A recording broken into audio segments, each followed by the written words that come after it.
From the Porcupine Freedom Festival in the White Mountains of New Hampshire, this is Daryl W. Perry, host of FPP Radio News for Thursday, June 25th, 2015. Silver is trading at $15.84 per ounce.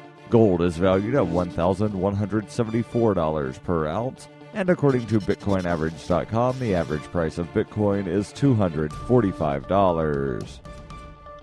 Antiwar.com reports Saudi warplanes continued to pound Yemen yesterday as fighting between Yemen's Houthis and pro-Saudi factions erupted in several major cities across the nation's south and west. Nearly 100 people were killed all told, including many civilians. Fighting was reported across the south and west, and Saudi attacks were reported around the Houthi homeland in Sadr province.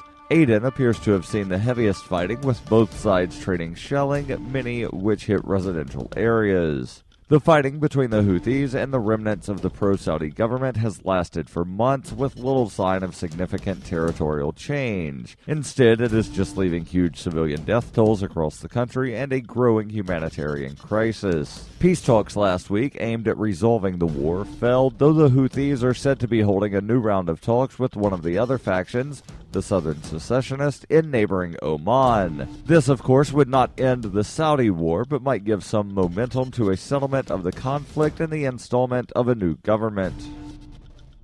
FPP Radio News is brought to you by Coinbase. Coinbase is a simple and secure online Bitcoin wallet for sending, receiving, and storing Bitcoin. Get started at coinbase.fppradio.com. That's coinbase.fppradio.com.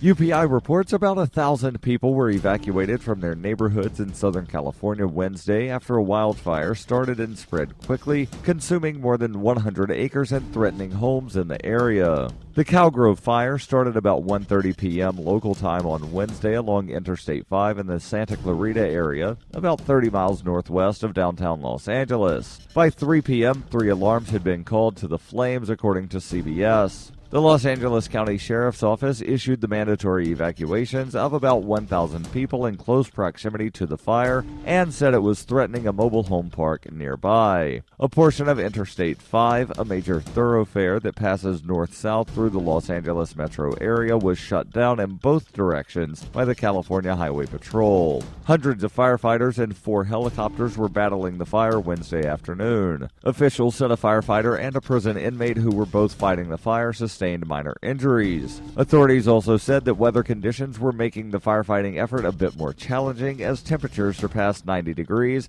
and wind gusts approached 30 miles per hour.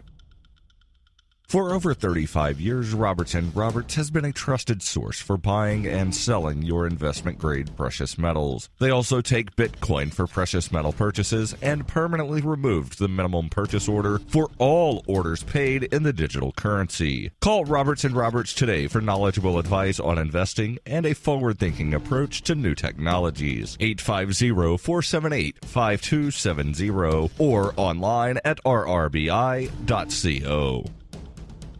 Reuters reports 11 people were arrested Wednesday in a protest against what would be one of the world's largest telescopes being built on a dormant Hawaiian volcano, which has sparked a contentious debate over native Hawaiian rights and sacred lands. Workers attempted to resume construction of the $1.4 billion 30-meter telescope on the 13,000-foot summit of Mauna Kea on Wednesday, but were met by several hundred demonstrators who put large boulders in the path of construction vehicles. The summit is considered by astronomers to be one of the best places in the world to view the cosmos, but the mountain is also sacred to Hawaiians, and protesters have stood vigil on its sometimes frigid summit for months. Demonstrators first blocked workers on March 30th. A week later, Hawaii County Police arrested 31 protesters, a move that prompted the Hawaii governor to negotiate a timeout he hoped would lead to a resolution. However, protesters, after successfully turning back the construction crews on Wednesday, said they are not going away. The Hawaii Supreme Court has agreed to hear oral arguments in August on the permit process that allowed the nonprofit 30-meter Telescope International Observatory to build and operate the telescope. There are 13 other telescopes at the summit of Mauna Kea already. This has been FPP Radio News, online at fppradio.com.